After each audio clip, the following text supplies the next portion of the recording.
പടം നല്ല ഫീൽ ചെയ്ത് കണ്ട് ചിരിക്കാനൊക്കെ ഉണ്ട്. അടിപൊളി പടം. വിഷ്ണു അടിപൊളിയല്ലേ? അത് ഈ പടം കാണാണ്ട് നല്ല പടം. നല്ല പടം, അടിപൊളി പടം. പടം കലക്കം പടമാണ്. കോമഡി, നല്ല കോമഡികളാണ് എല്ലാം. അത് വർക്കൗട്ട് ആയിട്ടുണ്ട്, അടിപൊളിയായിട്ട്. അതെ അതെ അതെ. നല്ല കോമഡി ആയിട്ട് നല്ലതായിട്ട് വർക്കൗട്ട് ആയിട്ട് നല്ലൊരു പടമാണ്. നല്ല രസമുണ്ട്. സെക്കൻഡ് ഹാഫൊക്കെ നല്ല രസമായിട്ടിരുന്ന് കാണാൻ പറ്റും. നല്ലതായിട്ട് എൻഗേജ് ആയിട്ട് നല്ല കോമഡി ആയിട്ടിരുന്ന് കാണാൻ പറ്റും. അയ്യോ നല്ല രസമുണ്ട്. അതിനേക്കാൾ നല്ല രസമായിട്ട് വന്നിട്ടുണ്ട് പടം. നല്ല രസമായിട്ട് വന്നിട്ടുണ്ട്. ഈ ബാക്കിയുള്ളവരൊക്കെ ചോദിച്ചു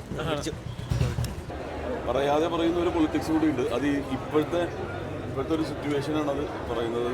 വളരെ മനോഹരമായിട്ട് അത് ഹ്യൂമറിൽ ചാലിച്ച് പറഞ്ഞിട്ടുണ്ട്. ഒരു പക്ക ഫാമിലി എൻ്റർടൈനറാണ്. എല്ലാ കുടുംബാംഗങ്ങൾക്കും ഒരുമിച്ചിരുന്ന് കാണാൻ പറ്റുന്ന സിനിമ. സിറ്റുവേഷൻ ഹ്യൂമറാണ് കംപ്ലീറ്റ് ഉള്ളത്. സ്ലാപ്സ്റ്റിക്ക് വർക്കായിട്ടുണ്ട്.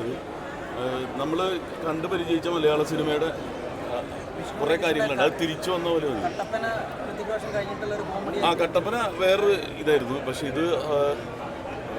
പക്ഷെ ആ ഒരു ഞാൻ പറഞ്ഞില്ലേ, ഈ കപ്പയും മീനൊക്കെ കഴിക്കുന്നൊരു സാധനമുണ്ട് കട്ടപ്പനയിലൊക്കെ പോയിട്ട്. ഇവിടുത്തെ ഫോറിൻ ഫുഡ് കഴിച്ചിട്ട് ആ ഒരു ഫീൽ കിട്ടിയത്. അല്ല, ഞാൻ നല്ല അഭിപ്രായം പറയേണ്ടത് ഇത് പറയേണ്ടത് കണ്ടവരല്ലേ അഭിപ്രായം പറയുന്നത്.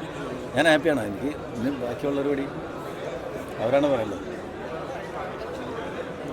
പടം ഇമോഷണലും റൊമാൻറ്റിക്കും എല്ലാം ആയിട്ട് തകർത്ത പടം. അടിപൊളി അടിപൊളി അടിപൊളി പാട്ടാണ്. പാട്ടൊക്കെ തകർത്തിട്ടുണ്ട്.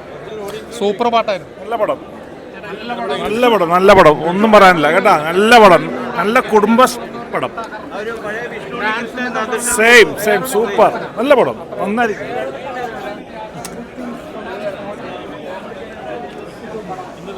എല്ലാവരും വന്ന് കാണണം. ഒരു ഫീൽ ഗുഡ് ചിരിച്ചു പോകാനുള്ളൊരു പടമാണ്. ഫാമിലിയായിട്ട് വരണം. അതെല്ലാം എൻജോയ് ചെയ്യും. കാരണം എൻ്റെ ജെന്യുവനായിട്ടുള്ള അഭിപ്രായം പറയണം.